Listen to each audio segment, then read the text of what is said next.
সালাতাম মুতাআম্মিদান ফাকাদ কাফারা। আর মুআয বিন জাবাল রাদিয়াল্লাহু আনহু কে নবীজি বলেছেন, মান তারাকা সালাতা মুতাআম্মিদান ফাকাদ বারিয়াত মিন জিম্মাতিল্লাহ। যে ব্যক্তি নিজের উপর ফরজ নামাজ ছেড়ে দিল, সে কুফরি করলো, সে কুফরি করলো, সে কুফরি করলো।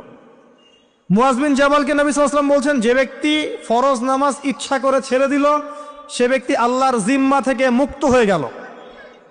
নামাজ ছাড়বেন প্রিয় ভাই? 5 ওয়াক্ত নামাজ জামাতের সাথে ইনশাআল্লাহ। এই যাকাতই হচ্ছে আপনার ইসলামিক অর্থনীতির মূল ভিত্তি। কিভাবে জানেন? ব্যবসা এবং যাকাত এটা কি করে? এটা একটা মার্কেটের মধ্যে সম্পদ ঘুরতে থাকে। আমি বুঝাচ্ছি আপনাকে। মনে করেন আপনি ব্যবসা করছেন এবং যাকাত দিচ্ছেন। যাকাত কারা দিবে?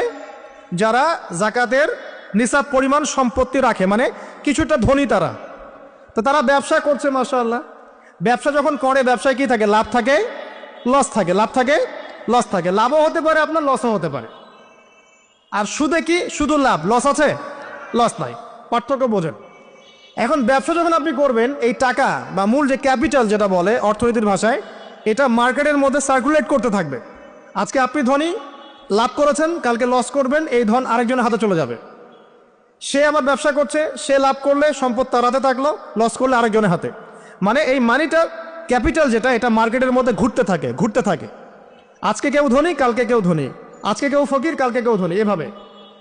এখানে আল্লাহ পাক যাকে ইচ্ছা হয় ধন দেন, যাকে ইচ্ছা হয় দরিদ্র করেন। এটা আল্লাহ পাক নিয়ন্ত্রণ করেন। আবার এর মধ্যে যারা ধনী হবে তারা আবার যাকাত দিবে। কাকে যাকাত দিবে? যে গরিব তাকে। এই কারণে অর্থনৈতিক সাম্য থাকবে এবং টাকা, ক্যাপিটাল মার্কেটে সার্কুলেট করতে থাকবে। এটা হচ্ছে ইসলামিক ইকোনমিক্স। বুঝাতে পারছি না মনে হয়? আর রিবায় কি হবে? রিবায় কোনো লসের চান্স নাই।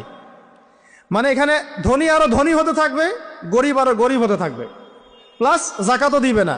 তখন সমাজের একটা অংশ অনেক ধনী হবে, আরেকটা অংশ একদম মাটিতে পড়ে যাবে, কোনো ব্যালেন্স হবে না।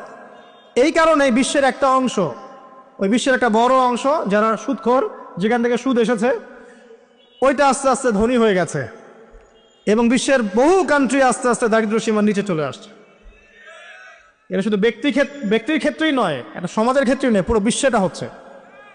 তো এই হলো রিবা এবং ব্যবসা ভিত্তিক, যাকাত ভিত্তিক ইকোনমিক সিস্টেমের পার্থক্য, বেসিক ডিফারেন্স।